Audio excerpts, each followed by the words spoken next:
इस कार्यक्रम के पुण्यार्चक हैं श्री आदिनाथ दिगंबर जैन चंद्रोदय तीर्थ क्षेत्र चांदखेड़ी खानपुर जिला झालावाड़ राजस्थान।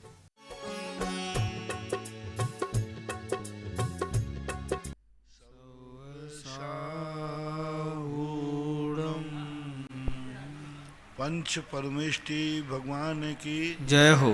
आचार्य श्री गुरुवर कुंद कुंद महाराज की जय हो। आचार्य श्री गुरुवर विद्यासागर महाराज की जय हो। परम पूज्य निर्यापक मुनि श्री 108 सुधा सागर जी महाराज की जय। परम पूज्य निष्कंप सागर जी महाराज की जय। मुजफ्फरनगर से तृप्ति जनन की जिज्ञासा है। पूज्य महाराज श्री के चरणों में त्रिवार नमोस्तु। महाराज श्री, मेरी जिज्ञासा है कि आपने मंदिर जी में देवदर्शन विधि के बारे में बताया था।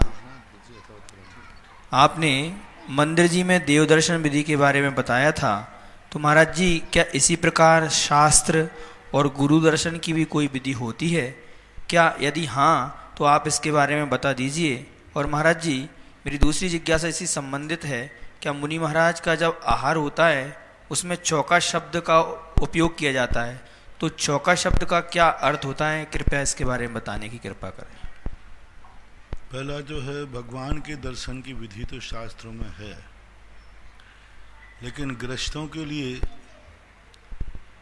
गुरु दर्शन की विधि में उसको गुरु पूजा में गर्भित किया गया, क्योंकि देव शास्त्र गुरु की पूजा, देव पूजा गुरु उपास्ति, गुरु की उपासना की जाती है। और जब पूजा करते हैं तो देव पूजा के अंतर्गत उसको समाहित कर लिया है। अलग से गुरु महाराज की पूजा की दर्शन की विधि कोई अलग से किसी आचार्य ने उल्लेखित नहीं की।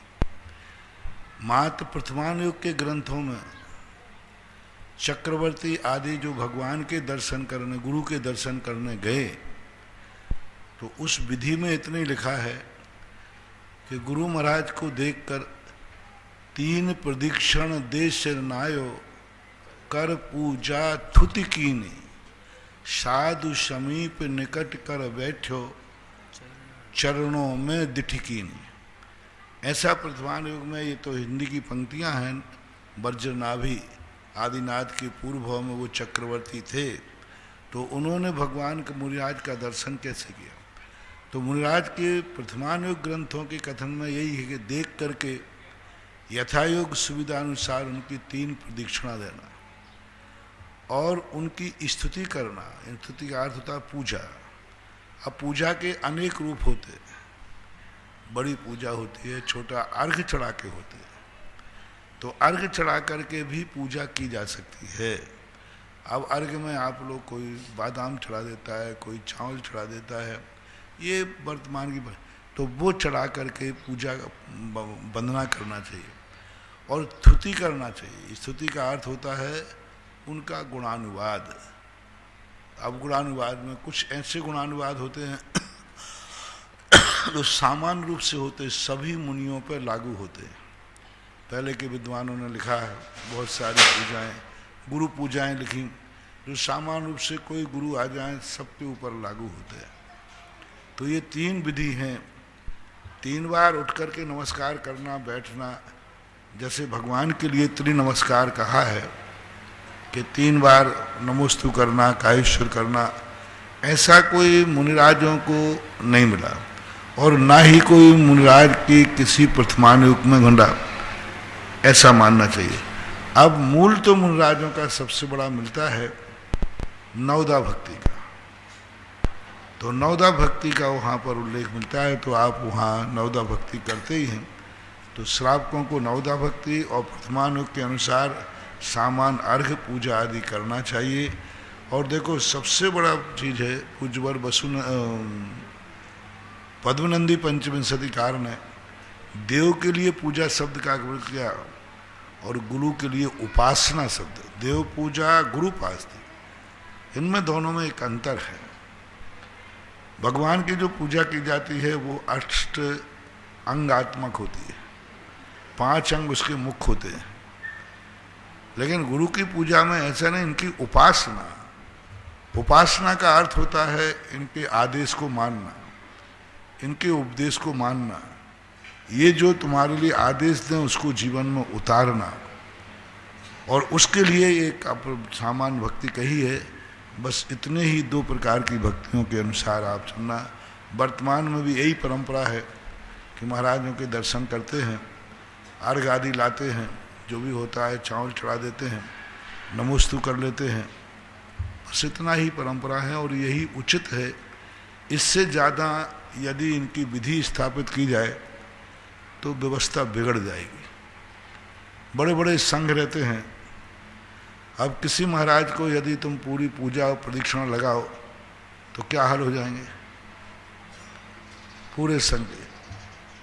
इसलिए गुरुओं की पूजा में देखो, भगवान की पूजा के लिए आपको शुद्ध धोती दुपट्टा पहनना पड़ता है। महाराज की पूजा आप पैंट शर्ट से भी कर लेते हो।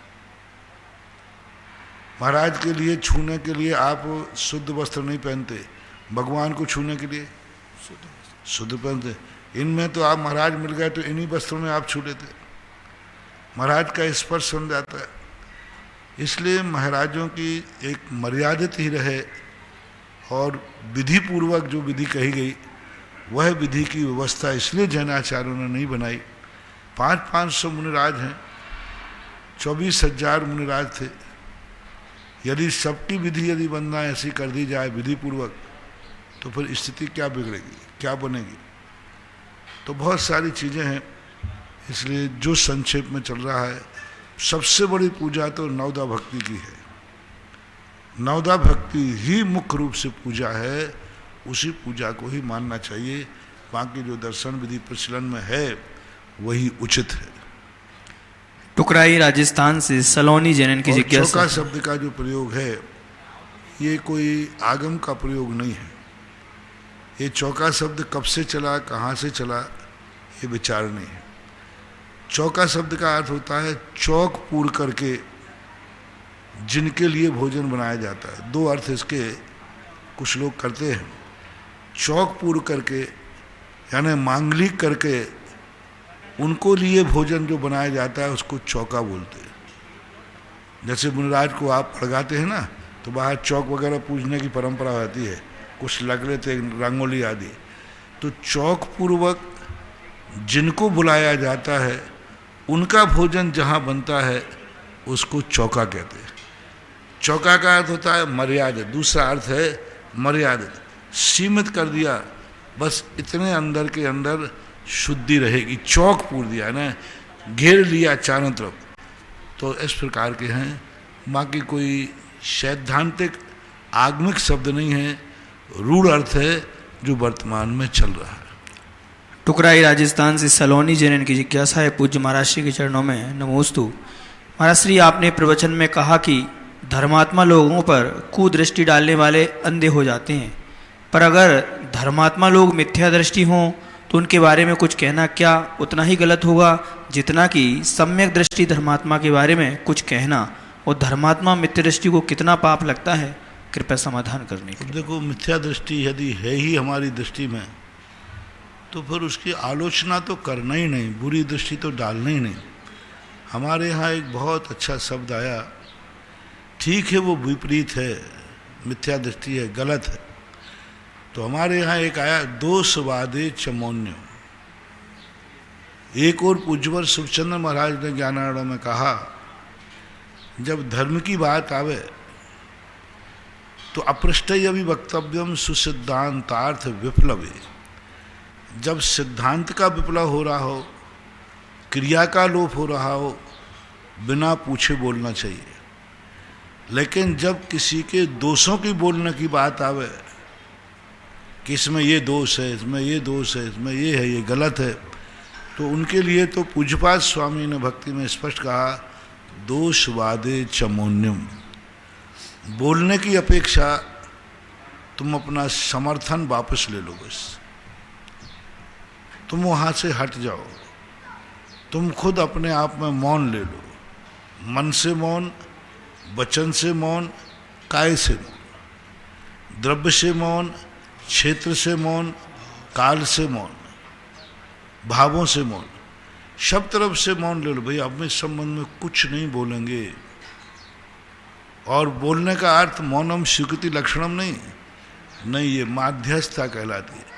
इसलिए अपन उनके प्रति, जिनके प्रति अपन को ऐसा दिखता है कि मिथ्या दृष्टि है, विपरीत दृष्टि वाला है, ठीक नहीं है, उसके प्रति अपना तटस्थ भाव रख लो बस। ठीक है, वो जिंदगी में संसार में मुंडे मुंडे मतर भिन्ने, वहाँ अपने आप को संभालना चाहिए, अपने आप का समर्थन मौन से प्रदर्शित कर देना चाहिए। भैंसदेही जिला बैतूल से अभिषेक जैन मोदी, इनकी जिज्ञासा है, कुछ गुरुदेव के चरणों में नमोस्तु। महाराज श्री, मेरी जिज्ञासा है कि नारायण और प्रतिनारायण का यह नियोग होता है कि वे नरक ही जाएंगे, तो क्या यह जीवन भर कभी कोई नियम लेते ही नहीं होंगे? क्योंकि नरक जाने वाले को नियम लेने के भाव तो होते ही नहीं। कृपया समाधान। चक्री और अर्धचक्री ये कहलाते हैं। तो अर्धचक्री का जो है वो नियोग है, वर्तमान में वो कोई भी नियम लेते ही नहीं। आगम में एक निषेध वाक्य तो नहीं मिला, लेकिन ये तो मिला ही है कि किसी अर्धचक्री ने महाराज को आहार नहीं दिए, किसी अर्धचक्री ने महाराज को आहार दान नहीं दिए। चक्रवर्ती ने दिया। बहुत सारे प्रसंग हैं जो श्री कृष्ण के संबंध में भी आता है, औषधि दान के संबंध में, तो वो उन्होंने व्यवस्था की थी औषधि की। तो ऐसी बहुत सारी बातें हैं, इनका नियोग रहता है, ये कोई नियम लेने के भाव इनके होते ही नहीं। ये दूसरों को नियम लेने से नहीं रोकते, लेकिन भाव भी नहीं होते। सुभाष नगर कोटा से महेंद्र जैन, इनकी जिज्ञासा है, पूज्य गुरुवर के चरणों में नमोस्तु। महाराज श्री, मेरी जिज्ञासा है कि जब से आप चमलेश्वर पार्श्वनाथ पहुँचे हैं, तब से आपके प्रवचन व जिज्ञासा समाधान में एक अलग सी ही दिव्य ध्वनि आपके मुख से सुनने को मिल रही है। सुनकर जीवन को एक नई दिशा मिल रही है। जिज्ञासा है कि आपके गरीब भक्तों के लिए भी कोई योजना चमलेश्वर में जल्दी घोषित करें, ताकि गरीब भी अमीर बनने की लाइन में लग सकें, अर्थात वे भी अपना जीवन धन्य कर सकें। कृपया समाधान करें। देखो, कभी कभी जो प्रवचन सहज भाव से देते हैं, तैयार करके प्रवचन देते हैं, उनमें तो जो महाराज देना चाहते हैं वही दिया जाता है, क्योंकि वो अपना सोच के आए कि आज मुझे इस पर प्रवचन देना है। लेकिन जब सहज भाव से प्रवचन होता है तो उस समय द्रव्य क्षेत्र काल भाव का एक तो भूमि का प्रभाव पड़ता है और एक श्रोताओं का प्रभाव पड़ता है, किस ढंग के श्रोता हैं और किस भूमि पर बैठ के दिया जा रहा है, तो वह भूमि का भी प्रभाव पड़ता है। तो प्रवचन की तो श्रृंखलाएं में तो हमने कई बार देखा, कई बार प्रवचन ठीक से होता ही नहीं, ठीक है खाना पूर्ति हो गई, लेकिन कई बार प्रवचन ऐसा हो जाता है कि मुझे भी अपना प्रवचन सावधानी से सुनना पड़ता है। मैं सावधानी से बोलता नहीं हूँ, बोलता तो सहज भाव से हूँ, लेकिन सुनता सावधानी से है, क्योंकि मुझे भी कई बार मेरे प्रवचन में मुझे खुद मटेरियल नया मिल जाता है, जो स्वयं सोचूं तो नहीं मिले, ध्यान में विचार करूं तो नहीं आए, लेकिन बोलते बोलते कई बार ऐसे सिद्धांत निकल जाते हैं जिनको फिर मैं जाकर के घंटों घंटों कई दिनों तक चिंतन करता हूँ। मैं अपने खुद के प्रश्नों पर मैं बहुत चिंतन करता हूँ। प्रश्नों में कुछ ऐसी बातें मिलती है जो बड़े चिंतन के योग्य होती है, उन पर मैं चिंतन क्यों करता हूँ, पहले क्यों नहीं निकला, क्योंकि वो वाक्य जो निकले हैं वो आप लोगों के पुण्य से निकले हैं। अब मैं अकेले में चिंतन करूं तो मेरा ही पुण्य काम करेगा, लेकिन स्टेज पे जो मैं बोलूंगा वो मेरा ही पुण्य नहीं है, आप लोगों का पुण्य है। स्टेज पे बोलूँ इस क्षेत्र का पुण्य है, तो कुछ क्षेत्र के पुण्य से हमें खुद ही प्रवचनों में खुद ऐसी बातें मिल जाती हैं। और कहा ही है स्वाध्याय है उपदेश, और स्वाध्याय मात्र पर के लिए ही नहीं होता, स्वयं के लिए भी होता है। वास्तविक रूप से ये उपदेश की जो श्रृंखला है, पूज्यवर उमा स्वामी ने कहा दूसरों को ही नहीं सुनाना, स्वयं भी सुनना, दूसरों को ही होमवर्क नहीं देना, स्वयं भी होमवर्क लेना, स्वयं भी उसको समझो करो, तो ये बात आ जाती। रही बात, लगता है ये प्रश्न कल के पहले का होगा, मेरे पास अमीर गरीब को अमीर बनाने के दो ही साधन हैं, मेरे खुले खुले साधन हैं, और कोई साधन मुझे आगम में मिला नहीं। पहला एक साधन है कि तुम्हारी जितनी समर्थ है कोई भी वस्तु का भोग करो, यानी धन आदि का, उसको दान दे करके भोग करो, कोई भी खर्च करो, इनकम का नहीं। दो प्रकार के दान होते हैं, एक इनकम आप सोर्स से दान देता है, हमारी इनकम होगी इतनी तो मैं इतना दान दूं, यह दान सभी नहीं दे पाते। तो दूसरा दान तो देना ही चाहिए कि हम जितना संसार के कार्यों में खर्च करेंगे उतना या उससे परसेंटेज में हम दान देंगे। अब इसमें कोई परिभाषा नहीं है, चक्रवर्ती है तो चक्रवर्ती, मजदूर है तो मजदूर। जितना आप अपने जीवन में खर्च कर रहे हो उसमें से कुछ ना कुछ अंश दान जरूर देना चाहिए। बिना दान दिए हुए अपनी कमाई का उपभोग करना ये गरीबी बढ़ाने का कारण है। परसेंटेज होना चाहिए। आप कितने बड़े करते कार्य, आपको एक थोड़ा सा उदाहरण देता हूं, उससे समझ जाना। आप लोगों के घर में शादियां होती हैं, शादियों में कितना खर्च करते हो? बाजे वालों पर लुटा दो। महाराज जी पहली बार होती शादी में, एक बार ही तो होती है, बाजे वालों सब पर लुटा दो। अब ये सब करने के बाद जब दूल्हा दुल्हन मंदिर जाते हैं तो मंदिर भी अब दोनों तो पहली बार ही जा रहे हैं, तो कितना सगुन करने का भाव आता है, कितना। लाखों की शादी के बाद इस सभा में बताओ कोई जिसने की शादी होने पर दोनों दूल्हा दुल्हन ने 1,000 रुपया गुल्लक में डाले हो? राजू तूने शादी में नहीं डाले? एक भी नहीं ना? आप लोगों ने भी? किसी ने डाले? कितने लोग होंगे जिन्होंने हजारों रुपया बाजे वालों पर लुटा दिए होंगे? बाजे वाले होते ना, नई गिट्टी, पुरानी नहीं चलती। अरे कम से कम ये तो करो कि भाई 5 लाख की शादी हुई, 10 लाख की शादी हुई, 50 लाख की शादी हुई। आज भगवान को दूल्हा दुल्हन पहली बार दर्शन करने जा रहे हो, उसमें तो तुमने खर्च किए, वहां से मंगल होने वाला नहीं। भगवान के चरणों में जा रहे हैं तो कम से कम 5 लाख की शादी हुई तो कम से कम 5,000 रुपया तो गुल्लक में डाल के आ। महाराज जी 5,000? आप बहुत ऊंची भाषा बोलने लगे हो चौलेश्वर में। 5,000 गुल्लक में डालूं, भगवान का दर्शन करूं?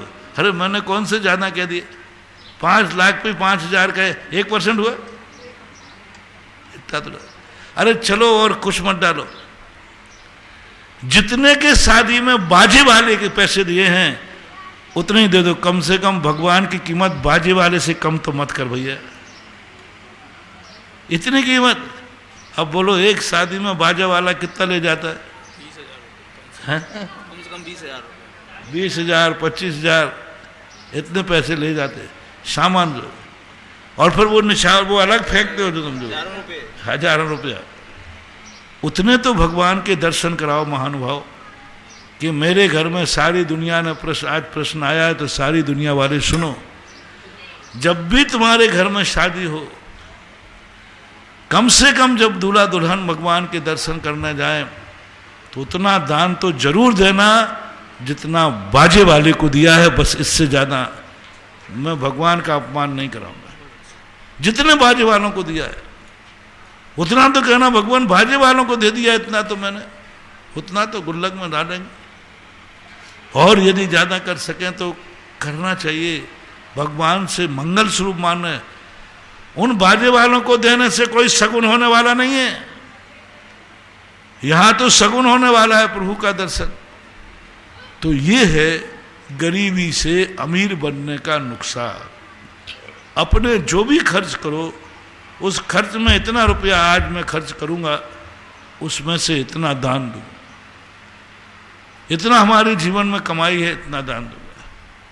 ये भी तुम्हारे बस की बात नहीं है। मैंने कोई सीमा नहीं बांधी, इसलिए तो मैंने जो कीर्ति स्तंभ जो बनता है सहस्कूट, ये गरीबों के लिए भी खोला है, क्योंकि मैं तुम्हें झूठे आश्वासन नहीं दूंगा, मेरा नेचर है। अमीर को फ्री में कार्य करा दूंगा, गरीब को कोई क्रिया बिना दान के नहीं कराता। कोई कहे महाराज ये बहुत गरीब है, मैंने कहा इससे तो जरूर दान बुलवाना ही है। गरीब को नहीं, गरीब को माफ नहीं करूंगा। और जो लोग गरीब लोगों से मेरा कहना है, जो कोई व्यक्ति तुम पर दया दिखाए, नहीं तुम बहुत गरीब हो, तुम तो फोकट में शांत धारा कर लो, तुम तो बहुत गरीब हो ये काम कर लो, मत करना महानुभाव। ये तुम्हारा पूर्व भाव का बैरी है, जो तुम्हें गरीब ही बने रहना चाहता है।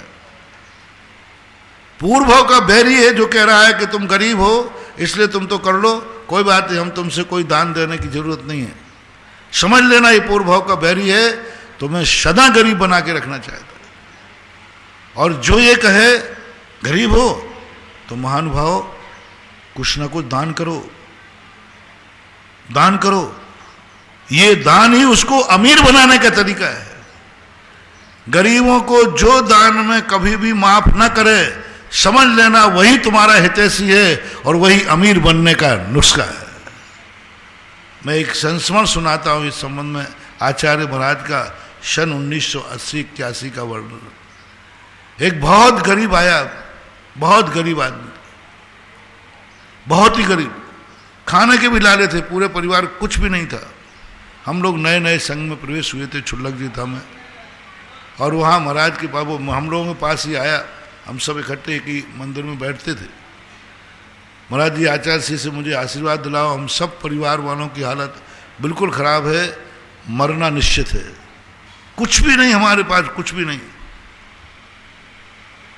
मजदूरी भी करूं तो क्या करूं। हम लोग उसकी दया देख करके हम खुद उसके साथ गए 2-3 महाराज आशीर्वाद दिलाने के लिए, और आचार्य जी को सब सुनाया। तो आचार्य जी कहा तुम लोग चुप रहो, उसी को सुना दे दो अपनी बात। हम लोग थोड़ी वकालत कर रहे थे, क्योंकि हमने सोचा कि अपन लोग थोड़ा नमक मिर्ची और डाल देंगे तो महाराज जी थोड़ी दया और कर देंगे ज़्यादा। तो आचार्य जी तुम लोग चुप रहो, उनको सुनाने दो। उसने सुनाया तो आचार्य जी की भी आंखें डबडबा आई। हम लोग देख रहे हैं कि लोग कहते हैं आचार्य विद्यासागर महाराज किसी को मंत्र नहीं देते, किसी को कुछ आशीर्वाद नहीं। आज तो नियम से मंत्र मिलेगा और हम लोग तैयार के वो मंत्र बोले और अपन नोट करें, फिर अपन भी बांटेंगे ना, क्या बात होगी, अपन तो कच्चे छेला थोड़ी है। और पीछे लगाएंगे, कुछ ना कुछ तो करेंगे, या किसी से सहायता कराएंगे। आचार्य जी ने कुछ नहीं कहा। सेठ लोग भी वहां बैठे थे, हम लोग भी बैठे थे, कहते किसी से इसकी सहायता करा दो। सेठ लोगों के देख रहे थे, भाई देखो ये गरीब है। आचार्य जी क्या बोले, अच्छा ऐसे बुरे दिन आ गए, ठीक है ऐसा करो, देखो सुनो गौर से, ऐसा करो थोड़ा थोड़ा दान देना शुरू करो। हम लोगों के परिणाम बिगड़ गए। मैंने कहा यहां तो उल्टा मामला चल रहा है, जिसके बेचारे गरीबी है और उसको दान की बात करे, अच्छा नहीं लगा। और वो पट्टा मूर्ख, उस समय की मूर्ख क्या थे, अब तो वो ज्ञानी है। मैंने कहा ये नहीं कह सका। हम लोगों ने कहा बोल हमारे पास कुछ नहीं है महाराज, हम क्या दान देंगे। उसने जी कह दिया, जी महाराज। और मैंने की मजा आ गई, जी कह दिया उसने, तुरंत जी कह दिया, पता नहीं क्या उसने। अरे मैंने कहा बोल भाई, हम लोगों ने इशारा करा उसकी तरफ देखे, वो हम लोग की तरफ देखे ही नहीं, वो तो आचार्य जी की तरफ देख रहा था। हम लोग कहे नहीं, आचार्य जी कहते महाराज जी हमारे पास कुछ देने को है नहीं। उसने जी कह दिया, जी महाराज। देखो ध्यान रखना, दान जरूर करो, सब ठीक हो जाएगा, थोड़ा थोड़ा देना, जो तुम्हारे पास आवे, जो तुम खाओ पियो उसमें ही से कुछ दिया करो। वो जी करके चला गया। अब हम लोगों के परिणाम तो बिगड़ गए। मैंने कहा ये कोई साधुता नहीं है, दोपहर में क्लास लगती थी द्रव्य संग्रह की, हम लोगों ने तबाड़ तोड़ प्रश्न किए। साधु को कैसा होना चाहिए, दान किसको देना चाहिए, भूखों मर रहा है तो क्या उसको भी दान देना। आचार्य ने कहा आज बिना मौसम की बरसात कैसे हो रही है, बोले ये प्रश्न बिना प्रसंग के कैसे आ रहा है। बोले आज सुबह आहार के बाद जो घटना घट, सुबह सुबह आहार के पहले की घटना है, वैसे घटा तो ये सब का। अच्छा अच्छा, तुम लोग गरीबों के बादशाह हो, गरीबों के, अच्छा अच्छा, हम तो गरीबों के दुश्मन है ना। नहीं ये बात नहीं महाराज जी, ये तो बिल्कुल गलत हुआ, आपने दान की बात की। तो क्या करता, तो हमने कहा कोनो एक आध मंत्र देते, लक्ष्मी यंत्र मंत्र, और आशीर्वाद देते, पीछी भाग दे देते। तो आचार्य ने कहा यदि आशीर्वाद से किसी को अमीर बना देता, पीछी से बना देता, तो हम मंदिरों में नहीं बैठते, चौराहों पर गरीबों की बस्तियों में पीछी ठोकते रहते। कोई मंत्र होता नहीं बन सकता। मात्र अमीर बनने का एकमात्र साधन है दान, चाहे कम करे चाहे ज्यादा करे। दान ही बीज है, बिना उसके बन ही नहीं सकता, असंभव। आज तक किसी खेत में बीज बोए बिना फसल आई है क्या? भोग भूमि नहीं है कि बिना बोए आ जाए। बिना बीज बोए दान फसल आएगी ही नहीं, असंभव है। उसके बिना, इसके बिना वो नहीं बन सकता। हम किसी से सहायता करा भी देते तो भी इसकी किस्मत फूटी हुई है। वो सहायता ज्यादा दिन काम करने वाली 2 दिन की रोटी देगा, 4 दिन की दे देगा, 10,000 20,000 दे देंगे, खा पी करके फिर बराबर हो जाए। इसलिए ये जो उसको है, हम लोगों ने कहा ये साधुओं की बातें, संतुष्ट नहीं हुए हम लोग। 5-6 मुश्किल, हाँ 4-5 महीने बाद, 6 महीने बाद मुक्तागिरी की तरफ बिहार हो रहा था। वो रास्ते में आया, कपड़े भी अच्छे पहना था, पूरा परिवार आया, और अब वो हम लोगों से नहीं मिला। हम लोग देख रहे थे कि भाई वो परिवार आया है तो हम लोगों के पास आएगा, नहीं अब तो क्या आना, अब तो उसका डायरेक्ट हो गया ना, अब कौन पूछने वाला। और वो सीधा आचार्य पास गया। पहले तो हम लोगों को लेके गया था, सीधा गया, हम लोग उसके बिना बुलाई पहुंच गए। हमने कि आज मामला नियम से वो कहने आया होगा, महाराज जी मेरे पास तो कुछ नहीं दान। वो तो अच्छे कपड़े पहना था। वो आचार्य से कहता, आचार्य जी अब मेरा सब कुछ अच्छा हो गया, हम आभार मानने आए हैं आपका, हमारे पास बहुत बढ़िया सब हो गया, बच्चे भी सब व्यवस्थित हो गए, थोड़ा थोड़ा हमने छोटा सा धंधा किया और वो बढ़ रहा है। और मैंने कहा इसका तो सब भला हो गया। फिर उसके बाद हमने उसको बुलाया तो आचार्य ने फिर कहा, देखो दान मत भूलना, हमारे आशीर्वाद से अमीर नहीं बनोगे, ये दान से ही अमीर बनोगे। वो पूरा दृश्य आज भी हमें स्मरण में आ जाता है, उसी को देख करके। उसके बाद ही, इसलिए हम दान पे ज्यादा बोलते हैं, भगवान के लिए दान नहीं, चौलेश्वर के दान नहीं, हमारे गरीब श्रावकों को अमीर बनाने की खेती कराता हूं। मैंने कई बार तुमसे कहा, मैं भगवान के पक्ष में नहीं हूं, मैं भगवान का वकील नहीं हूं, और ना चौलेश्वर का वकील हूं, ना चौलेश्वर वाले बाबा की मुझे कोई, उनके लिए मेरी क्या औकात मेरे भक्तों की उनका मंदिर बना सके।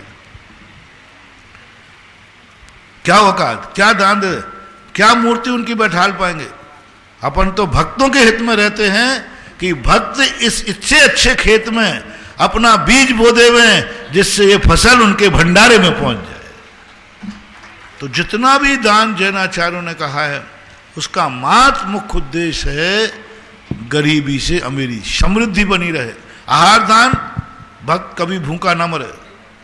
जो मंदिर आदि दान, ये कभी, जैसे मैंने एक दिन कहा था, मंदिर बनाने का मुख्य उद्देश्य क्यों हम प्रेरणा देते हैं, एक उद्देश्य, मेरी एक तमन्ना है कि जो मेरा भक्त है वो मरने के बाद जन्म लेवे तो फुटपाथ पे न जन्मे और किराए के मकान में न जन्मे। बस किराए के, जहां तुम जन्म लो वो माँ बाप किराए के मकान में ना हो, जहां तुम्हारा जन्म हो वो फुटपाथ पे ना जन्मो। अब इसके लिए उपाय क्या करूं मैं? मेरे पास कोई मंत्र तंत्र नहीं है कि भक्तों से कहूंगे जा तू महलों में जन्मेगा। मात जिनवाणी में एक ही लिखा है, अपने भक्तों से आवास दान कराओ, और आवास दान ये करेंगे तो नियम से उस घर में जन्मेंगे जिस घर के माँ बाप का स्वयं का मकान होगा, स्वयं की हवेली होगी, स्वयं का मंदिर बनाओगे, राजमहल में जन्मोगे। संतशाला बनाओगे, आवास दान बनोगे, राजमहल और कोठियां मिलेंगी। बाप के पास कोठी होगी, वहां जन्मोगे। आवास दान में धर्मशाला बनाओगे तो उस यहाँ जन्मोगे जिसके बाप के पास तुम्हारे लिए पहले से मकान होगा, वसीयत में मकान मिलेगा। तो ये आवास दान का जो पुण्य, चाहे धर्मशाला बनाओ, चाहे संतशाला बनाओ, चाहे मंदिर बैठा लो बनाओ, ये सब उसी आवास दान में आते हैं। ये तो मत समझना कि मैं चौलेश्वर में का विकास करने आया हूं, ये तो कहने की भाषा है। सत्य ये है कि चौलेश्वर इतना बढ़िया खेत है कि मैं चाह रहा हूं कि हमारे भक्त इसी में लाकर बीज बो दें, और बीज बो करके इसकी फसल काटे, फिर इनको मिलने वाला है, मिलेगा।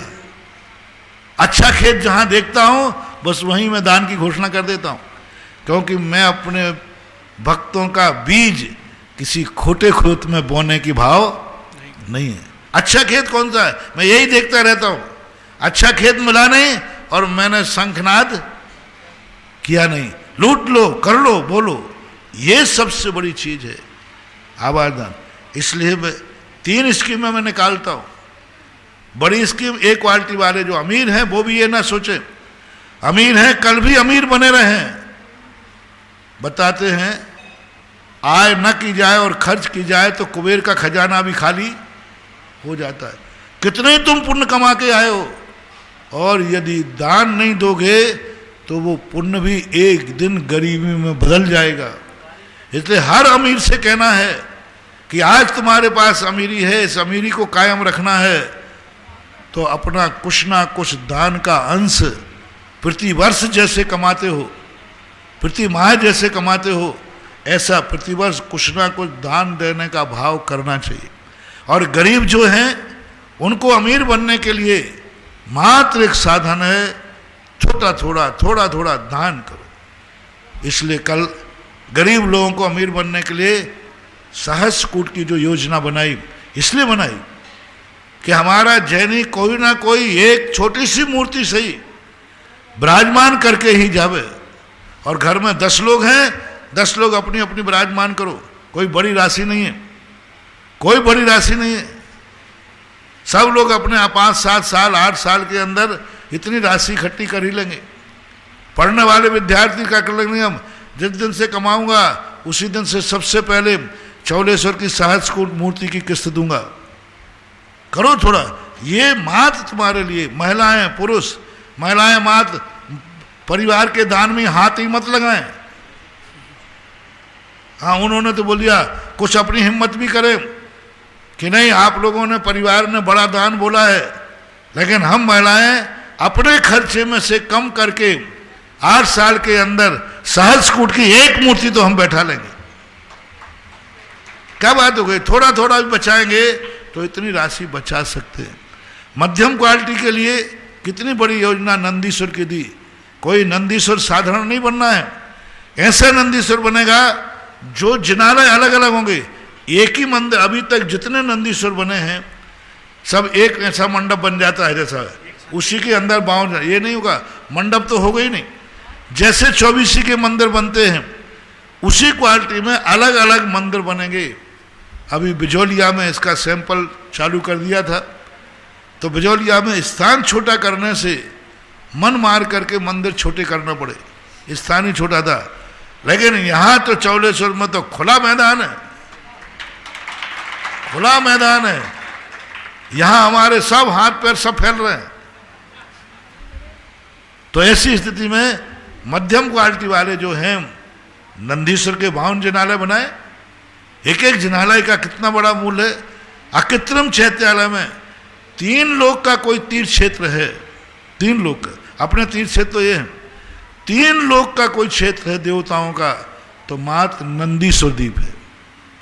तीर्थ किसे कहते हैं जहां पर लोग इकट्ठे मिलकर के वंदना को जाते, तो उन अकृत्रिम चैत्यालयों में, किसी भी मंदिर अकृत्रिम चैत्यालय में पूरे देव नहीं जाते, कोई चला जाता है, कोई नहीं भी जाते।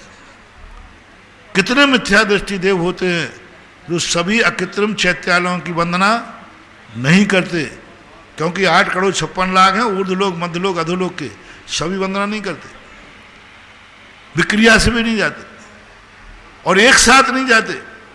मात्र नंदीश्वर द्वीप एक ऐसा है जो चारों निकायों के देवों को साल भर में 3 बार उसकी वंदना पूजा करने के लिए जाना ही पड़ता है, जाएगा ही जाएगा।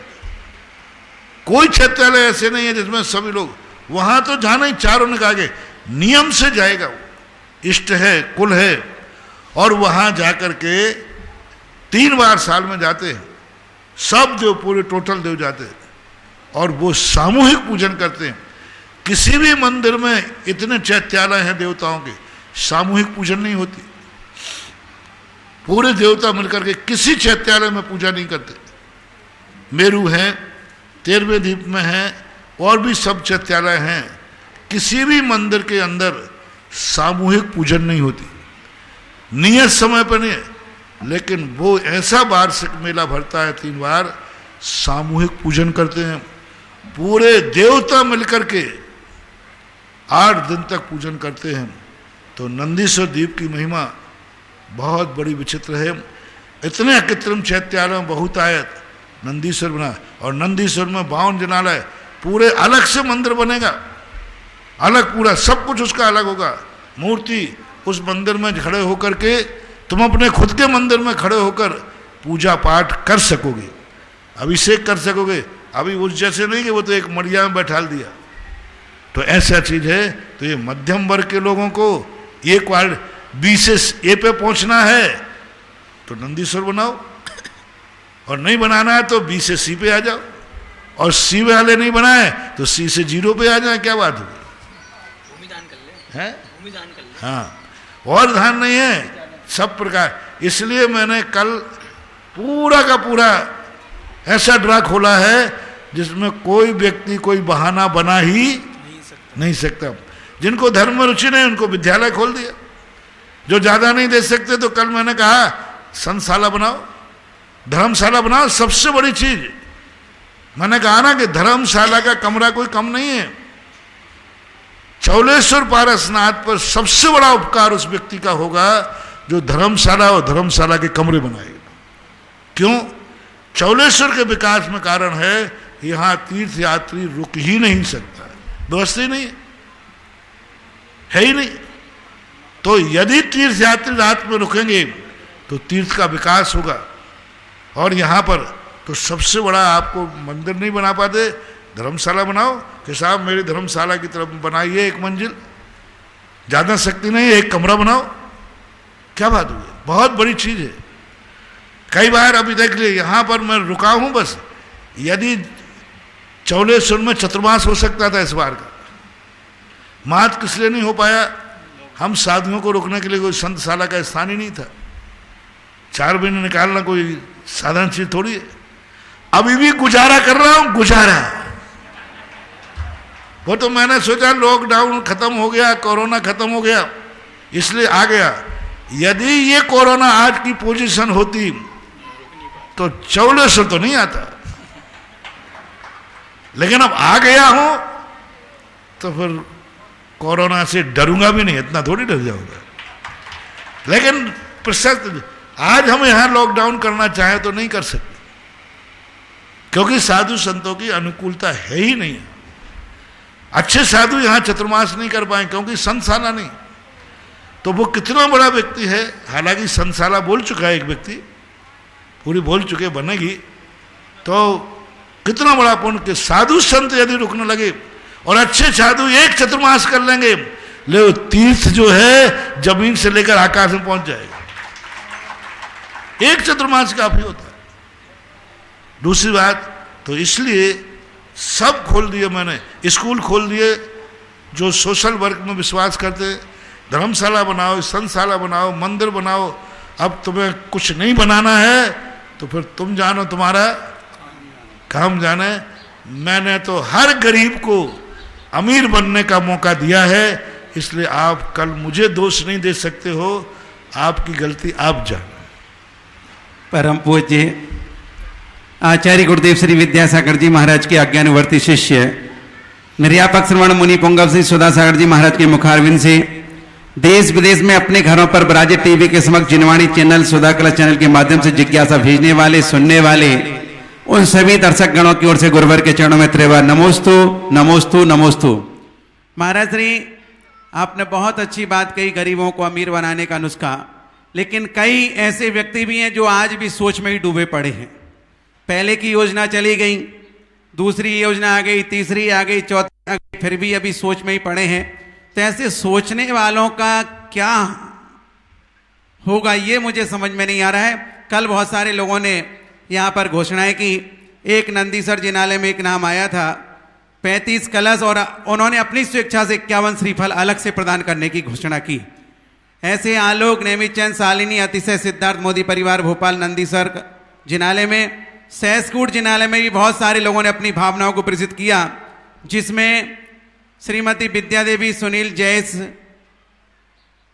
विपिन जी छावड़ा सूरत, दूसरा नाम था काजोल सनत प्रभा जी, प्रतिभा मीनल आदित्य भोपाल, तीसरा गुप्तदान श्रीमती लक्ष्मी जैन रिटायर्ड टीचर गंज बासोदा। इन्होंने देखो कितना बड़ा दान दिया है। एक सहसकूट जिनालय में एक प्रतिमा दी है, साथ में 1,11,000 में तीर्थ रक्षक बने हैं, साथ में एक रूम भी बनाने के लिए 5 लाख रुपए की राशि प्रदान की है। जोरदार तालियों के साथ अनुमोदना करेंगे। और श्रीमान खीसालाल जी, सुशील जी, अनिल जी, पवन जी गोदा पारोली, आगे शिवरार्थी इंद्रमल, संतरा देवी, राहुल जी, राजुल, अभिषेक, रानू सारंस गोदा महावीर नगर फर्स्ट कोटा, श्रीमान प्रवीणी राजकुमार जी बाकलीवाल खजूरी प्रवासी निवासी कोटा, श्रीमान बाबूलाल जी, कांता देवी, विजय चेतना, डॉक्टर सर्वेश, डॉक्टर साक्षी जैन थावला, श्रीमान किशोर, शशि बजाज, रुचि, अंशुल, आयुषी, देवरी सागर, श्रीमान लक्ष्मी देवी, पवनेश, सुनीता, आर्ची, प्राची, किशनगढ़ निवासी सांगनेर प्रवासी किशनगढ़, श्रीमती नीति, रीमा, स्वाति, ऋषभ जैन देहरादून, श्रीमान नेमीचंद जी, बादाम भाई, महावीर, सुनीता, निर्मल, ममता, संतोष, सीमा, आयुष, पार्थ जैन सबदरा मानपुरा, श्रीमती मोहन देवी, भूपेंद्र, अनिता, विनय, नैना, दयांश, लक्ष्मी, देव्यस उदयपुर, श्रीमान राजेश, रेखा, रोहित, राहुल, प्रियंका, रितु जैन कटेरा झांसी, श्रीमान पवन कुमार जी सेठी परिवार गाजियाबाद, श्रीमती तारा देवी, चेतन प्रकाश, विमला देवी, विकास, आशा देवी, जिनेन्द्र अरियंत गोदा ठिठोड़ी, श्रीमती चंदा जैन, नेमीचंद, अनीता जैन, प्रवीण, मुस्कान, ईशान, अहम, अनुने ट्रेडिंग कंपनी अशोकनगर, विमल कुमार, जया, आर्या, आराध्या बेंगलोर, श्रीमान पवन कुमार, कलेक्टर ऑफिस चंदा जैन, सुशील मोदी, योग्यता, सौरिस, पावनी मोती, इन्फोटेक जबलपुर, श्रीमान नानकचंद, जिनेन्द्र कुमार, सुनील, सरिता, रंजन, ममता, मनोज, रेणु, जिनली, नाविका, ऋतिक, आदिना, इत्तरवाला, मुंबई, कानपुर, श्रीमान श्रीमती माया जैन, धर्मपत्नी स्वर्गीय धर्मचंद जी जैन, राहुल, रुचि, कुशाग्र, लोकान जैन, अलवर निवास, श्रीमान दिनेश चंद, उदित जैन, हेमंत प्रवासी कोची निवासी बाराबंकी, श्रीमान विजेंद्र कुमार, अंजू जी, अविरल, प्रज्ञा, इंडियन ऑयल जयपुर, श्रीमती सुषमा जी, अजय जी, आयुष अकलतरा, श्रीमान नवम जैन, ऋषभ जैन गाजियाबाद, श्रीमान रूपेंद्र कुमार जी, नीतू जी, अतिशय कलश मुजफ्फरनगर, श्रीमान नवीन कुमार जी, तेज कुमार, नितिन, बीणा, विपिन, रिया, निहल, लब्धी मास्टर से गरोड़, जिला मंदसौर। बहुत सारे नाम हैं, लेकिन मैं पहले कुछ जिज्ञासा भी लेता जाऊंगा, बीच में नाम बोलता जाऊंगा। प्रथम जिज्ञासा है मनोहर लाल जी महुआ। सारी योजनाओं फिर से बता दो। और एक चीज और बताना चाहता हूं, बंधु गुरुदेव की कल्पना है इस क्षेत्र को बहुत ऊंचाई पर ले जाने के लिए। नंदीसर जिनालय की जहां तक बात आई, ऐसा सुंदर नंदीसर जिनालय जो महाराज ने कल कहा था कम से कम 4-5 बीघा के एरिया में बनेगा, क्योंकि बिजौलिया में बहुत छोटा रूप था, यहां चमलेश्वर में बहुत विशाल रूप है। इतनी बड़ी ढोलक के आकार पर, क्योंकि ढोल सम गोल ऊपर तले सुंदरम, उसके ऊपर जिनालय बनेगा जो व्हाइट मार्बल का होगा। शिखर आपकी होगी, गर्भगृह आपका होगा, वेदी आपकी होगी, मंडप आपका होगा, श्रृंगार चौकी आपकी होगी, और आपके परिवार का नाम उल्लेख जिस जिनालय पर होगा मात्र 35 कलश के माध्यम से, और वो भी सफेद मार्बल का, कोई लाल नहीं, कोई सैंड स्टोन नहीं, क्योंकि गुरुदेव की कल्पना है कि हर जगह लाल पत्थर का काम हुआ है, यहां पर चमलेश्वर कुछ हटके होना चाहिए। जब खुला दरबार और फैलने की जगह मिली है तो 35-37 कलश में भी ये मान के चलिए कि आप बहुत सस्ते में एक जिनालय बनाएंगे जिस पर आपके परिवार का नाम उल्लेख होगा। दूसरी योजना महाराज श्री के मुख से निकली थी, गगन विहारी जो गगन विहारी वहां पर बना है बिजोलिया में, वो तो एक बहुत छोटे से एरिया में नदी के उस तरफ, लेकिन यहां पर बहुत विस्तार से जिसका 225 कमलों की रचना होगी और एक एक कमल 4-4, 5-5 फुट का होगा और वहां पर इंद्रों की पूरी शोभा जैसी लगी होगी, जैसे आपने मात्रा से देखा है, एकमात्र 500 कलश में। और ये प्रतिमा भी 21 से 31 फुट की कल्पना गुरुदेव के मन में है। तो जिनको भी पूरा ये सुंदर नजारा तैयार करना हो 500 कलश के माध्यम से दे सकते हैं। तीसरी योजना थी सहस्कूट जिनालय बनाने की, जिसमें 1008 प्रतिमाएं होंगी और 1008 प्रतिमाओं में भी आपको 1,71,000 में एक प्रतिमा विराजमान करने का नाम मिलेगा और उसमें भी आपका नाम उल्लेख किया जाएगा। 10 मंजिल में ये जो 4-4 प्रतिमाएं चारों दिशाओं में बड़ी होंगी, अगर वो प्रतिमा आप 51 लगभग 4.25 फुट की प्रतिमा महाऋषि ने कहा था वो विराजमान कर सकते हैं, तो 7 कलश के माध्यम से 4.25 फुट की प्रतिमा विराजमान होगी। और 11वीं मंजिल के ऊपर जो 4 मूलनायक चतुर्मुखी भगवान विराजमान होंगे, जैसा कि ललितपुर में आप देख के आए तो आपको पता चलेगा, एक एक प्रतिमा मूलनायक के रूप में एक एक दिशा की 35-35 कलश के माध्यम से होगी। यदि चारों प्रतिमाएं एक ही परिवार विराजमान कर सकता है, करना चाहता है, तो वैसे तो 140 होते हैं, 140 श्री कलश होते हैं, लेकिन आपको एक सौभाग्य मिलेगा कि एक परिवार करेगा तो 125 कलश के माध्यम से आप चारों प्रतिमाओं का पुण्यार्जन कर सकते हैं। इसके अलावा गुरुदेव की कल्पना थी एक धर्मशाला, जिसको आप अगर कोई एक मंजिल बनाना चाहता है तो मात्र 100 कलश में एक मंजिल तैयार होगी। और यदि आप ये भी नहीं चाहते तो एक एक रूम बनाएंगे। रूम की कितनी बड़ी महत्ता बताई कि जितने लोग क्षेत्र पर आएंगे, जितने लोग दर्शन करेंगे, जितने लोग पूजन करके जाएंगे, उन सबका 6वां हिस्सा उस पुण्यार्जक के खाते में जाएगा जो कमरा बना करके पुण्यार्जन करेगा।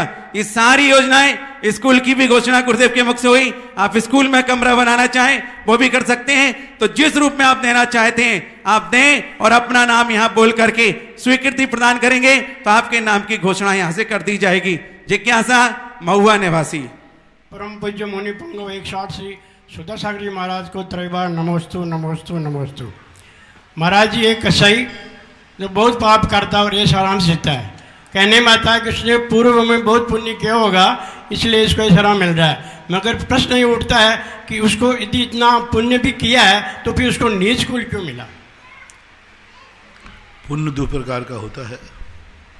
कुल उच्च कुल पाने वाला पुण्य अलग होता है, शरीर संबंधी पुण्य अलग होता है, धन संबंधी पुण्य अलग होता है, परिवार संबंधी पुण्य अलग होता है। एक ही प्रकार का पुण्य नहीं है। उसने जो नीच कुल मिला कसाई के यहाँ जन्मा, उसने वो अलग पाप किया, लेकिन उसने ऐसा पुण्य किया कि उसके पास स्वस्थता है, शरीर से बलिष्ठ है। हो सकता है किसी पापी व्यक्ति ने कभी किसी की, कई लोग हमने ऐसे देखे चोर डाकू होते, चोर डालते, डाका डालते, लेकिन वो जंगलों में जाकर आदिवासियों की बड़ी सेवा करते। वीरप्पन के संबंध में बताते हैं कि वो व्यक्ति पुलिस क्यों नहीं पकड़ पाई, क्योंकि वो गरीब बस्तियों में जाकर के जितनी चोरी करता था सब गरीबों को बांटता था, गरीबों के परिवार को पालता था, उनको रोजी रोटी, उनके विवाह सब में कार्य करता था। तो अब देखिए वो कितना बड़ा एक पाप कर रहा है, तो उसको तो नीच कुल तो मिल रही है, लेकिन वो पुण्य कर रहा है। कई लोग ऐसे होते हैं जो पाप करके और उन पुण्य उनके लिए सहयोग करते हैं जो पाप भी नहीं कर सकते, जो डांका भी नहीं डाल सकते, तो वो डांका डाल करके उन गरीबों को देता है जो गरीब बिल्कुल ना डांका डाल सकते हैं ना कमा सकते हैं। तो ऐसे लोग भी सब प्रकार का पुण्य अलग अलग का होता है। अपन खुद देखते हैं कई व्यक्ति किसी में धर्म में आगे नहीं होते, लेकिन कहते नहीं मैं तो अस्पतालों के संबंध में रोगियों की सेवा करूंगा। कई लोग अलग अलग रुचि वाले होते हैं, इसलिए नमस्ते महाराज। लाड देवी, लाई देवी पंडेर और इसके बाद तैयार प्रमिला जैन ब्यावर। तब तक 2 मूर्ति और घोषित कर रहा हूँ। चिरंजी लाभ राजकुमार जी, चंदा जी, यशोधर जी पहाड़िया ब्यावर, सहसकुट जनाली की एक प्रतिमा। दूसरी प्रतिमा ललित कुमार, शकुंतला, योगेश चंचल, भावना जैन, गुलाब बड़ी कोटा। श्रीमान नवीन कुमार, तेज कंवर जी, नितिन, वीणा, विपिन, रिया, कुमारी, निहल, रब्दी, मास्टर अतिशय घरौट, जिला मंसूर। रूपेंद्र कुमार, नीतू, अतिशय कलश जैन, मुजफ्फरनगर। मेरे आराध्य गुरु के चरणों में मेरे और मेरे परिवार की नमोस्ते, नमोस्तु नमोस्तु नमोस्तु। हे गुरुदेव, मेरा प्रश्न यह है कि अपन मंदिर जाते हैं और मंदिर में पूजा पाठ करके वापस निकलते हैं, मंदिर जाते हैं और मंदिर के पास वापस निकलते हैं तो पास में मान बदल दिया गेट के पास में, तो उनको मतलब दर्शन नमस्कार करना चाहिए कि नहीं करना चाहिए महाराज जी? चौकीदार है, चौकीदार दरबान कहलाते हैं। हाँ। किसी राज दरबार में गए तो चौकीदार से क्या करते हैं हम, बस वही स्थान उनका है। ये अंगरक्षक हैं, बॉडीगार्ड हैं, दरबान हैं, ये व्यवस्था है। वे पूजनीय नहीं है, पूजा के पद में नहीं है, असंयमी है। गृह उनका जैसे आप लोग गृहस्थ में रहते हैं पति पत्नी बन करके, ऐसे ही उनका स्थान है। उनके संयमी नहीं, वो असंयमी होते हैं, ऐसा मानना चाहिए। धूप भी नहीं कहना चाहिए महाराज जी? कह दिया ना, तो चौकीदार को क्या चढ़ाते हो? अच्छा, नमस्ते महाराज जी। चलिए आगे। नमन जैन जयपुर गुलाबपुरा, लाभचंद जी जैन महुआ से, रेखा जी कोठारी कोटा अमलता वाले, 2-3 प्रतिमा और राजकुमार जी धीरज नीरज पंकज पारस जैन सिंगई उड़ीसा वामरा, प्रेमचंद विनोद कुमार नीलिमा दिव्यांश विभा जैन साय परिवार कोटा, और तीसरी प्रतिमा एक और आई अशोक कुमार संतोष देवी अंकित हर्षिता अविनाश अंतिमा अभिलाषा सुनील आशीष एकांश पाटनी देवली। नमोस्तु गुरुदेव, नमोस्तु गुरुदेव, नमोस्तु गुरुदेव। गुरुदेव मेरी जिज्ञासा है कि क्या भाग्य और कर्म एक दूसरे के पूरक हैं, और क्या कर्म से भाग्य बदल सकता है, और क्या कर्म नमोस्तु। कर्म आप कौन सा कर्म? कर्म यानी करने वाला कर्म या जो बंधने वाला कर्म, उसकी पूछे हैं। कर्म बनने वाला, बनने वाला कर्म ही तो भाग्य है। संसार की दृष्टि से कल जो कर्म किया था वो आज भाग्य है, आज जो कर्म करोगे वह आगे का भाग्य बनेगा। तो अतीत में किए हुआ कर्म ही भाग्य के रूप से जाना जाता है। हम उसको वर्तमान के कर्म से बदल भी सकते हैं, उसमें परिवर्तन ला सकते हैं। यदि हमारा अच्छा कर्म है तो बहुत बार किस्मत की लिखी हुई लकीरें भी बदल जाती हैं। यदि बाहुबली में दम है तो हाथ की रेखाएं भी बदल जाती हैं, ऐसा होता है। नमन जैन जयपुर गुलाबपुरा तैयार है। मनीष कुमार जैन जयपुर, आगे किंजल जैन जयपुर। भूदान हेतु भी 11,000 रुपए की राशि श्रीमती सुशीला जी शकुंतला नित्या बढ़ बूंदी। भूदान में कोई नहीं, भूदान मात 1 बीघा आधा बीघा जो देव उन्हीं का बोलो। भूदान में चंदा चट्ठा नहीं करना, जीर्णोद्धार में लगो जी, छोटी राशि भूदान में। हाँ, इसको जीर्णोद्धार में सेट करेंगे। 11,000 रुपए की राशि श्रीमती शशि अविनय अजमेरा भीलवाड़ा। भूदान में जिनका तो आधा बीघा 1 बीघा दो जी। जिसको भूदान प्रदान करना है 1 बीघा दें, आधा बीघा दें, कम से कम गरिमा पूर्ण रहे, क्योंकि जिनाले भी तो बन जाए। भूदान का 1 इंच 1 फुट देके क्या आप करेंगे? इसलिए जीर्णोद्धार में सुनील साधना अमन रुचि नयास जैन भोपाल, इन्होंने भी 11,000 रुपए की राशि प्रदान की है। मुनि पुंगव सुधा सागर जी महाराज के चरणों में नमन नमोस्तु महाराज जी। मेरा प्रश्न ये है कि जितनी धन संपत्ति रखी है उसका प्रतिपल प्रतिक्षण पाप बंद हो रहा है। जितना त्याग किया है उसका माइक पास में रखो, माइक मुंह के पास रखो। हाँ बोलो। जितनी धन संपत्ति रखी है उतना प्रतिपल प्रतिक्षण पाप बंद हो रहा है। जितना त्याग किया है उसका पुण्य मिल रहा है। कृपा मेरे समाधान। जितना हमने जोड़ के रखा है उस जोड़ते समय भी आपका क्या भाव है? मूर्छा भाव है, परिग्रह भाव है। इन्हीं भावों के कारण से तो निरंतर 4 घातिया जो पाप रूप है वो बनते रहते हैं। और जो हमने त्याग देने की बात करी, दान देने की बात कही, तो वो जो दान जहाँ जहाँ वो जा रहा है, वो दान जितने लोगों को काम कराएगा उतना निरंतर। मान लीजिए आपने दान दिया हुआ, दान देते समय पुण्य बंद नहीं कराता। दान देने वाला जो धन है, वो जो तुमने दान दिया, उस दान से जो वस्तु निर्मित हुई, अब उसमें जैसे मान लो आपने नंदी सो दीप का जिनारा बनाया, माट बनाने के इतने पुण्य नहीं। जब जब कोई साधु, जब जब लोग उसकी वंदना करेंगे, पूजा करेंगे, जब तक वो रहेगा, तब तब तुम्हारे खाते में उसका बोनस आता जाएगा। नियम से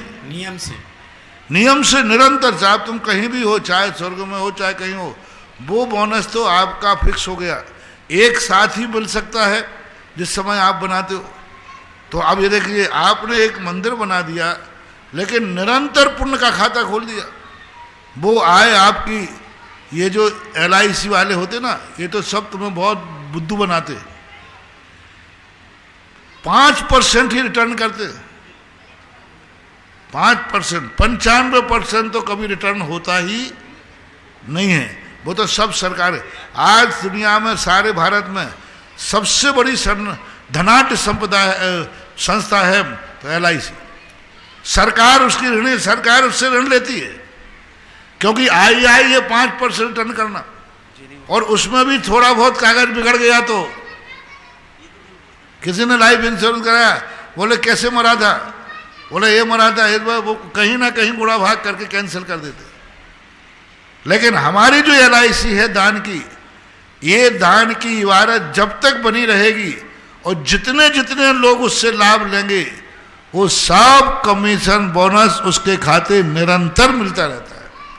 साधु को तुम हार देते हो, अब 24 घंटे साधु जो करेगा, 24 घंटे जितनी धर्म साधना उपदेश स्वाध्याय करेगा, उसका परसेंटेज उसके खाते जाएगा 6% लगभग। ऐसा लोक व्यवहार में, आगम में तो नहीं मिला, वो लगभग ऐसा। तो वो परसेंटेज जो है नियम से 24 घंटे तक उसके खाते जाएगा जिसके यहाँ आहार हुआ है महाराज, इसलिए वो लिखा है। और संपदा को जब हम परिग्रह को रखेंगे और पाप कार्य किया है तो पाप रूप निरंतर बनता जाएगा। धन बुरा हो भला कहिए, धन बुरा भी है भला भी। देखिएगा, एक और महाराज बहुत अच्छी आपकी जिज्ञासा से प्रभावित होकर के जिज्ञासा समाधान सुनने वाले भक्त, उन्होंने एक दिगंबर जैन मंदिर पंचायती मंदिर वसुंधरा कॉलोनी मकराना में स्थित है, जिन्होंने वहां पर संत निवास बनाने के लिए उनका स्वयं का निजी एक प्लॉट था, तो उन्होंने आपकी जिज्ञासा समाधान के प्रवचनों को वचनों को सुनकर के प्रभावित होकर के श्रीमान छगनलाल जी पाटौदी स्वर्गीय पुखराज जी पाटौदी की पुण्य स्मृति में श्रीमती शांति देवी पाटौदी धर्मपत्नी पुखराज पाटौदी सुपुत्र रूपचंद जी रूपचंद जी रमेश चंद जी पौत्र रितेश रोहित सम्यक प्रपोत आर्यन पाटौदी मीठरी वालों ने अपनी निजी जमीन 52 feet by 50 foot Chandapur Digambar Jain Panchayati Mandir Vasundhara colony Makrana में स्थित संत निवास हेतु प्रदान किए हैं। महाराज श्री वो आपसे आशीर्वाद चाहते हैं ताकि वहां पर मकराना में साधु संतों के रुकने का आवास हो सके। बहुत अच्छा है, क्योंकि देखो मंदिर तो सब जगह हो जाते हैं, लेकिन साधुओं के स्थान नहीं होने से पुराने मंदिरों में तो इसलिए नहीं मिलते हैं कि पहले साधु ही 500-600 वर्ष तक उत्तर भारत में नहीं रहे। आज तो मंदिर बनाने के साथ साथ हर व्यक्ति को ये देखना चाहिए, कभी हमारे गुरु महाराज यहाँ आए तो क्या उनको 1-2 दिन रोक सकेंगे। बहुत अच्छा आशीर्वाद। एक और जनाला की अनिल जी शर्मिला क्षितिज पूजा आर्या बिलाला सिद्धार्थ सृष्टि सिद्धिया सौगानी जयपुर मुंबई और जिज्ञासा समाधान ब्रह्मचारी महावीर। 1 मिनट रुक जाओ। पूज्य गुरुदेव के चरणों में बारंबार नमोस्तु। महाराज श्री आज एक जो कल नंदीश्वर द्वीप में घोषणा हुई थी वो आपके शिवरार्थी हैं आलोक जैन, उन्होंने जिज्ञासा भेजी है कि गुरुदेव नमोस्तु, तपोदय तीर्थ पर जो 28वां शिविर लगा था उसमें मैं आशीर्वाद लेके गया था आपसे कि जीवन में एक मंदिर आपके सानिध्य व आशीर्वाद से बनाना है। आपका यह आशीर्वाद फलीभूत हुआ और देश नवोदय तीर्थ क्षेत्र में यह सौभाग्य प्राप्त हुआ। हे गुरुवार, ये आपका उपकार कैसे चुका पाऊंगा, कृपया समाधान करें। और यदि मैं अपने प्रतिष्ठान का नाम नंदीश्वर ट्रेडिंग कंपनी या गगन विहारी ट्रेडिंग कंपनी रख सकता हूं क्या? नमस्ते गुरुदेव। पहली बात तो देखो, शिविर में आया था तब असमर्थ था, भावना मात्र की, तो 1 साल में ही समर्थ होकर के नंदीश्वर मंदिर बना रहा। कैसी बात, उस समय असमर्थ था, नहीं कर सकता। भावना में भी भावना होती है तो बहुत बड़ा भाव हो जाता है। रही बात नाम की, तो प्रतिष्ठानों का नाम क्या रखना क्या नहीं रखना इस संबंध में मैं नहीं कह सकूंगा, नहीं बोल सकूंगा, मेरी मर्यादा है। अगली जिज्ञासा किंजल जैन और आस्था जैन देवली तैयार हैं। नमोस्तु गुरुवर, मेरी जिज्ञासा ये है कि जब आधे से ज़्यादा लोग गंधोदक लेते समय मंत्र नहीं बोलते और बोलते भी हैं तो अशुद्ध बोलते हैं, तो वो गलत है या पाप है? हाँ, तो अब अशुद्ध बोलते हैं तो उनकी गलती है, शुद्ध बोलना चाहिए, अच्छे से बोलना चाहिए। पूरा श्लोक को लिखा रहता है, वो तो लिख कर पढ़ सकते हैं, शुद्ध करने का प्रयास करना चाहिए। गुरुवर, कई जगह तो लिखा ही नहीं रहता। उसका कहना है कई जगह लिखा ही नहीं मिलता, तो क्या करें? नहीं लिखा तो याद कर लो। कुछ चीज़ें ऐसी हैं, पूजा की किताब में लिखा है, याद कर लो। दुनिया की बातें याद कर लेते हो, तो कुछ बातें ऐसी हैं जो कहीं भी जा आवश्यकता पड़े, क्योंकि गंधोदक तो व्यक्ति को जीवन भर लेना है और पता नहीं कहाँ मिल जाए, कहाँ लिखा नहीं मिले, तो ऐसे श्लोकों को याद कर लेना चाहिए और लेते समय पढ़ना चाहिए। आस्था जैन देवली।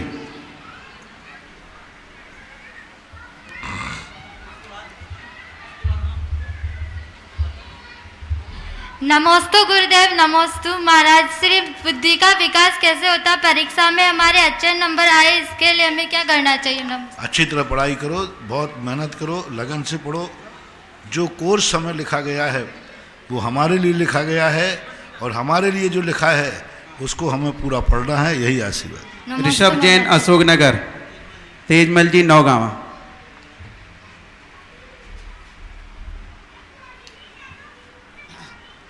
पूज्य गुरुदेव के चरण में मन वचन काल से बारंबार नमोस्तु नमोस्तु नमोस्तु। हे गुरुवर, नंदीश्वर द्वीप में जब समस्त देवता एक साथ पूजन करते हैं, सामूहिक पूजन करते हैं द्वंद्वी विमानों के साथ, तो कोई देवता वहाँ पहुँचता होगा बीच में, तो वो कैसे करता होगा पूजा? कोई देवता बीच में पहुँचते होंगे वहाँ पे? कोई बाद में पहुंचता होगा तो नहीं पहुँचते, वहाँ तुम्हारे जैसा भर्राशाही नहीं है। वहाँ 1 सेकंड की देरी नहीं होती, 1 सेकंड की भी देरी नहीं होती। देवता का जो समय फिक्स है वही समय। 13 जिनालय एक दिशा के होते हैं, और एक एक जिनालय कोई छोटा मोटा नहीं है। हजारों लाखों योजन में डायमंड में बैठा, हजारों योजन तो है ही, हजारों योजन। एक जिनालय जो है तो जितना भारतवर्ष है इससे भी बड़ा एक जिनालय होता है। एक जिनालय होते हैं ऐसे, और ऐसे 13 जिनालय एक दिशा में। अब बोलो जितना भारतवर्ष है इससे कम भारतवर्ष कोई ज़्यादा बड़ा नहीं, ऐसे बड़े बड़े जिनालय होते हैं। 500 धनुष की 108 मूर्तियां होती हैं। तो जिनालय उसमें सब देवता समा जाते हैं, और फिर 3 घंटे के बाद वो दूसरे स्थान पर जाते हैं। 1 मिनट के अंदर पूरा पंडाल खाली हो जाता है। इसका तुम्हें सैंपल देखना हो तो शिविर में देखना। 3000 विद्यार्थी 1.5 मिनट के अंदर पंडाल में आ जाते हैं, और 1.5 मिनट से पंडाल से बाहर चले जाते हैं। यदि कह दिया 1.5 मिनट में खाली होना है तो 1.5 मिनट में ही खाली होता है। वहाँ ऐसा लेट वेट नहीं चलता, सब वहाँ टाइम टू टाइम चलता है। ऐसा नंदीश्वर द्वीप का अतिशय, वहाँ जाने के लिए लोग देवता इंतजार करते हैं, भावना करते हैं कि वह अष्टानका पर कब आवे और सामूहिक रूप से नंदीश्वर द्वीप की पूजा कर सके। परम पूज्य निरापक मनीषी सुधा सागर जी महाराज का मेरा और मेरे परिवार की तरफ से त्रिकाल बार नमोस्तु नमोस्तु नमोस्तु। मेरा प्रश्न है कि तृष्णा को कैसे वश में किया जाता है महाराज जी? तृष्णा को बस इसलिए किया जाता है, कभी भी ध्यान रखना, कोई भी चीज़ को यदि हम समेट के रख रहे हैं तो वो किसी ना किसी का नुकसान तो करेगी, क्योंकि वो चीज़ बनाई गई है सबके उपयोग के लिए और हमने समेट लिया। खेत में अनाज हुआ है किसी की भूख मिटाने के लिए, हमने गोदाम में बंद रख दिया तो उतना कहीं ना कहीं तो परेशान करेगा। रिजर्व बैंक से पैसा निकला है जनता की उपयोगिता के लिए और हमने उसको तिजोरी में बंद कर दिया तो कहीं ना कहीं तो कमी आ रही है। तो हमेशा ये ध्यान रखना चाहिए, तृष्णा के समय उतनी ही तृष्णा करना जिसमें हमारे भविष्य में काम आ सके, जो थोड़ा बहुत आगे काम आ। इतनी तृष्णा करते हो कि जिंदगी में काम ही नहीं आना, फिर भी हम सुरजर बैंक के खातों में रख रहे। आज तक सुरजर बैंक में धन गया, किसी ने निकाला नहीं, क्योंकि सुरजर बैंक में वही धन भेजेगा जो यहाँ पहले खाते हाउसफुल हो गए होंगे, तभी तो भेजेगा, वो निकालने की जरूरत ही नहीं पड़ती। तो तृष्णाओं की उपयोगिता देखने से कम होती है कि जो वस्तु का हम संग्रह कर रहे हैं, क्या यह वस्तु मेरी जिंदगी में काम आएगी, क्या इसका उपयोग होगा, या माँ जोड़ करके हम रख जाएंगे और मर जाएंगे। तो उसको ऐसा चिंतन करने से हम तृष्णा से कम भाव आ सकते हैं। कुमारी युथांसी अशोकनगर, श्रीमती सुनीता धनगांव। तैयार रहें दोनों।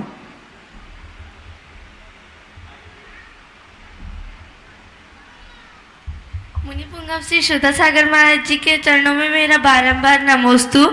महाराज जी, मेरा प्रश्न ये है कि आचार्य जी ने हमारे लिए कितना कुछ किया है, यहाँ तक कि हमारे लिए एक प्रतिभा स्थली खुलवाई है जिससे कि हम अच्छे से दुनिया देख सकें। तो हम ऐसा क्या करें कि हम उनके उपकार को पूर्ण कर सकें?